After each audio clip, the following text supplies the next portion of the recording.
Hello friends, welcome to my YouTube channel. ತಂಬಿಲ್ ನೋಡಿ ನಿಮಗೆ ವಿಷಯ ಏನು ಅಂತ ಗೊತ್ತಾಗಿರುತ್ತೆ ಅನ್ಕೋತೀನಿ. ಬರ್ತಾ ಒಂದು ಇನ್ಸಿಡೆಂಟ್ ನೋಡಿದೆ. ಆ ಆಧಾರದ ಮೇಲೆ ನಮ್ಮ ಹತ್ರ ವೇಸ್ಟ್ ಬಾಟ್ಲುಗಳು ಬಳಸ್ಕೊಂಡು ಏನು ಮಾಡ್ಬೋದು, ನಮ್ಮಿಂದ ಏನು ಯೂಸ್ ಆಗುತ್ತೆ ಅನ್ನೋದು ಆಧಾರದ ಮೇಲೆ ಇದು ಬಳಕೆ ಮಾಡ್ತಾಯಿದ್ದೀನಿ. ಬೇಸಿಗೆನೇ ಇನ್ನೂ ಬಂದಿಲ್ಲ, ಆದರೆ ಬೇಸಿಗೆ ಅಷ್ಟೇ ಅನ್ಬಿಸ್ಲು ಹೊಡಿತಾ ಇದೆ. ಜೊತೆಗೆ ಸರಿಯಾಗಿ ಮಳೆ ಇಲ್ಲ. ಈ ಸಲ ಅಂತೂ ಅಂಥ ಸರಿಯಾದ ಫಸಲು ನೋಡಿಲ್ಲ, ಬರೀ ಬಿಸಿಲೇ. ಈ ರೀತಿ ಬಾಟ್ಲುಗಳು ಕಟ್ ಮಾಡ್ಕೊಂಡು ಮುಂದ್ಗಡೆ ತುದಿ ಮತ್ತು ಹಿಂದ್ಗಡೆ ತುದಿಗಳು ಕಟ್ ಮಾಡ್ಕೊಂಬಿಟ್ಟು ಏನೈತಿ ನಮ್ಮ ಜಮೀನು, ಇಲ್ಲಿ ಎಲ್ಲ ಮರಗಳಿಗೂ ಮಡಗಿಲ್ಲ. ಹೆಚ್ಚಾಗಿ ಪಕ್ಷಿಗಳು ಎಲ್ಲೆಲ್ಲಿ ಕುಂತ್ಕೋತವೆ ಜಾಸ್ತಿ. ಎರಡೆರಡು ಮರಕ್ಕೆ ಒಂದೊಂದು ಎರಡೆರಡು ಮಡಗಿದ್ದೀವಿ. ಎಲ್ಲ ಮರಕ್ಕೂ ಒಂದೊಂದು ಮಡಗೋದು, ಇಲ್ಲ ಎರಡೆರಡು ಮಡಗೋದು. ಜಾಸ್ತಿ ಹೆಚ್ಚಾಗಿ ಎಲ್ಲೆಲ್ಲಿ ಕುಂತ್ಕೋತವೆ ಪಕ್ಷಿಗಳು, ನಾನು ನೋಡಿ ಮಟ್ಟಿಗೆ ಗಮನಿಸಿರೋ ಮಟ್ಟಿಗೆ ಎಲ್ಲೆಲ್ಲಿ ಜಾಸ್ತಿ ಕುಂತ್ಕೋತವೆ ಅಂಥವು ಈ ಬಾಟ್ಲುಗಳು ಕೂದು ಮಡಗಿರೋ ಬಾಟ್ಲುಗಳು ಮಡಗ್ಬಿಡೋದು. ಎಲ್ಲ ರೀತಿ ಎಲ್ಲ ತವೆ ಎರಡೆರಡು ಮರ ಮೂರು ಮರಕ್ಕೂ ಒಂದು ಎರಡೆರಡು ಹೆಚ್ಚಾಗಿ ಎಲ್ಲಿ ಕುಂತ್ಕೋತವೆ ಅಲ್ಲಲ್ಲಿ ಬಾಟ್ಲುಗಳು ಮಡಗ್ಬಿಟ್ಟು ಬಾಟಲಲ್ಲಿ ಇಟ್ಕೊಬಂದು ಮಡಗಿದ ನೀರುಗಳು ಅದು ತಂದು ಇವಕ್ಕೆ ಊದ್ಬಿಡೋದು. ಎಷ್ಟು ಯೂಸ್ ಆಗುತ್ತಲ್ವ ವೇಸ್ಟೇಜಲ್ಲಿ ಈ ಥರ ಮಾಡಿದ್ರೆ. ಜೊತೆಗೆ ಪಕ್ಷಿಗಳಿಗೂ ನೀರು ಸಿಕ್ತಂಗೆ ಆಗುತ್ತೆ. ಸಖತ್ ಬಿಸಿಲಿದೆ, ಬಂದು ಕುಡಿತವೆ. ಖಾಲಿ ಆದಂಗೆ ಸ್ವಲ್ಪ ಸ್ವಲ್ಪ ಊದು ಮಡಗಿದ್ರೆ ಅವು ಕುಡ್ಕೊಂಡು ಪಾಡಿಗೆ ಒಯ್ತವೆ ಎಲ್ಲದಂತೂ. ದಿನನಿತ್ಯ ನಾನು ಗಮನಿಸಿರೋ ಮಟ್ಟಕ್ಕೆ ಪಕ್ಷಿಗಳ ಸಂತತಿ ಕಮ್ಮಿ ಆಗ್ತಿದೆ. ಅದಕ್ಕೆ ನಾನಾ ಥರ ಕಾರಣಗಳಿವೆ. ಎಕ್ಸಾಂಪಲ್ ಮೊಬೈಲ್ ಇರ್ಬೋದು, ಟವರ್ ಹಾಳು ಮೂಳು ಏನೇನೋ ಇದರಿಂದ ಕಮ್ಮಿ ಆಗ್ತಿದೆ.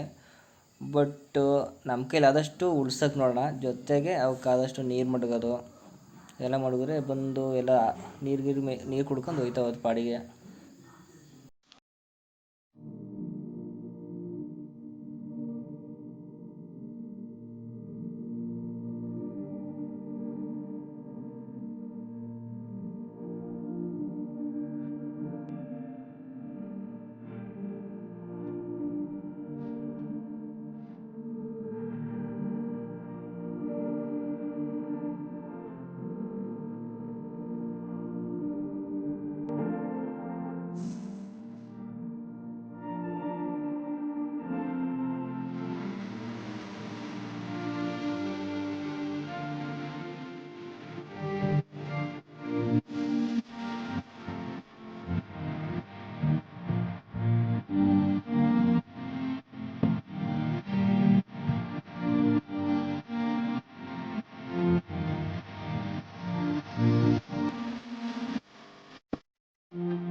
ಯಾರ್ಯಾರು ನಾನು ಕೇಳ್ಕೊಳ್ಳೋದು ಒಂದೇ, ನಿಮಗೆ ಸಾಧ್ಯವಾದರೆ ಒಂದು ಸ್ವಲ್ಪ ನೀರು ಮಡಗಿ. ಯಾರು ಸಹ ಓಡಿಸ್ಬೇಡಿ. ನಾಯೇ ಆದರೂ ಅಷ್ಟೇ ಮನೆ ಬಾಗಿಲಿಗೆ ಬಂದು ಅಷ್ಟು ಅನ್ನ ಹಾಕಿ, ಇಲ್ಲ ಯಾರು ಹೊಡೆದೋದನ್ನ ಓಡಿಸ್ಬೇಡಿ. ಪಾಪ ಎಲ್ಲೋ ಬರ್ತವೆ, ತಿನ್ಕೋತವೆ, ಪಾಡಿಗೆ ಒಯ್ತವೆ.